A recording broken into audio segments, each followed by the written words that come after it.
for the heads of government and heads of state that will be present for day 3 of the Caadp Summit in Kampala 2025, and that will be looked at as an endorsement of the Kampala Declaration of Caadp Summit 2025. And in the same regard, as you look into the background, is quite a number of delegates are coming through, and as the delegates are coming through, we also expect a number of ministers of foreign affairs to join us as well. But at this time, I'm joined by Dr. Godfrey Bahiigwa, who joins us once again from the African Union.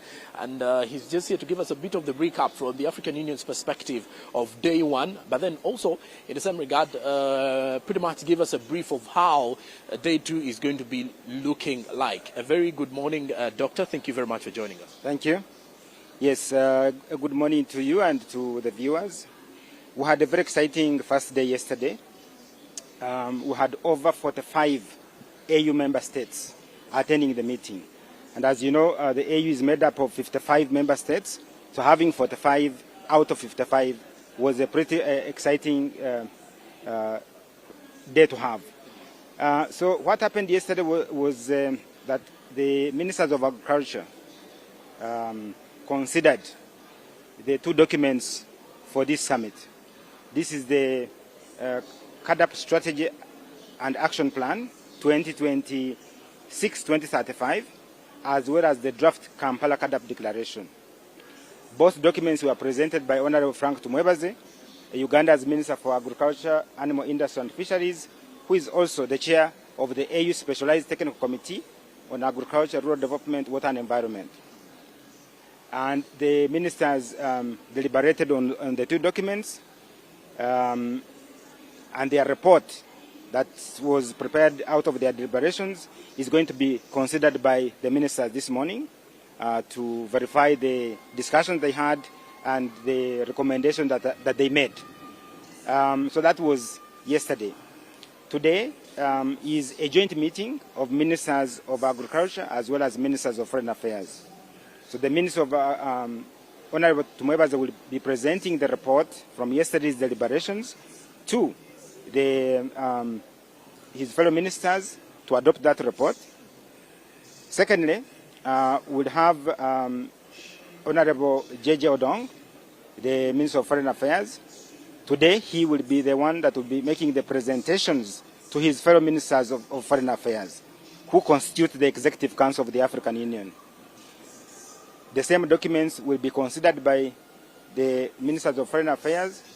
We hope they will endorse those documents for the documents then to be presented to the summit or to the assembly tomorrow. So the outcomes of today's deliberations will be, again, endorsement by the Ministers of Foreign Affairs to recommend the documents to the heads of state and government tomorrow.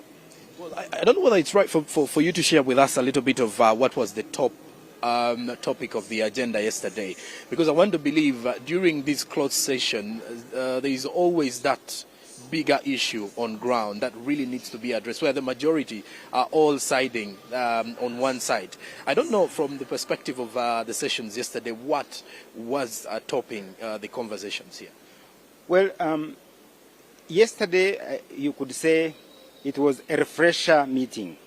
Why do I call it a refresher meeting? Because in October, the same ministers of agriculture considered the 2 documents I mentioned, and they endorsed these documents. So technically, the discussions of yesterday were a refresher in the sense that they cannot adopt the reports again, because they already endorsed these reports in October. But yesterday, having come and in preparation for meeting with the ministers of foreign affairs, it was fair that we refresh them, or they refresh themselves by going through the documents again. But nothing controversial arose out of it because they have already endorsed these documents in October. So, but during today's deliberations, there is room for potential endorsement or even amendment of the documents which had already been endorsed by the ministers of agriculture. So an opportunity is there.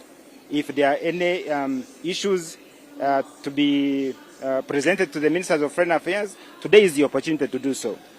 But if I can mention just one, there was a discussion around the target of investing 10% of public expenditure in agriculture. So some member states were like, that target is high. It has not been achieved in the last 20 years. So why? It has been part of the Maputo and Yes, the Malabo. exactly. So that target has been with us for the last 20 years, actually now 21. But very few countries meet it. So some member states were questioning whether we should continue with it in the declaration. And the discussion was like, this is already a heads of state decision that was taken 21 years ago.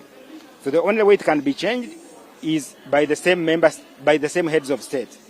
So in today's deliberations, if it comes up and the ministers of foreign affairs recommend that this needs to be reviewed, it will be as so. So that was one issue. The other one was around the use of the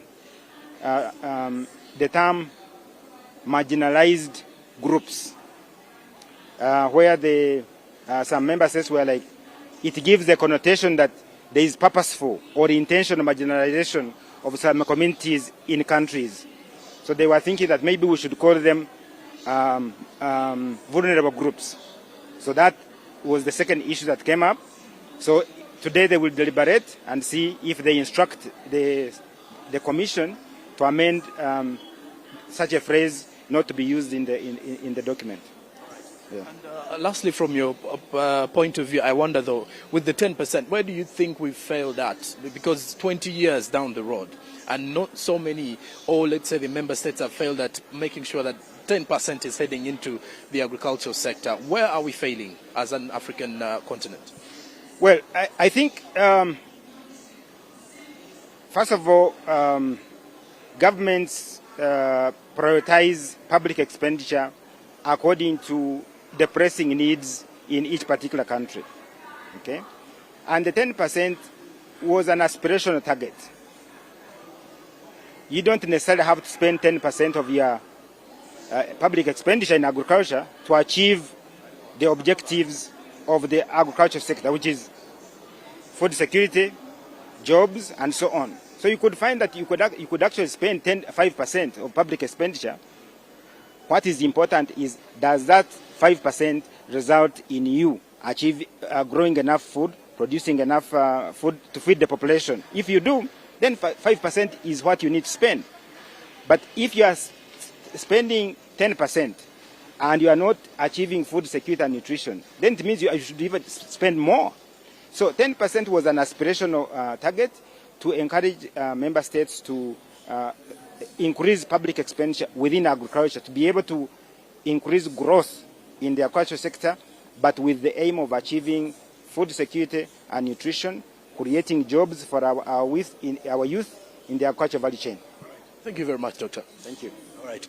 And there you have it from day one, according to what has been top of the agenda, Olive and Chirabo this morning, is that as of yesterday, the issue to do with dedicating 10% of the budget for the member states heading to the agricultural sector is still up for discussion, because many of the member states of the African Union feel that budget is, that percentage is too high to head to the agricultural sector, and they feel that that particular percentage should be declined. But then besides that, then there is also the bit of using the term marginalized or marginalized groups instead of vulnerable groups.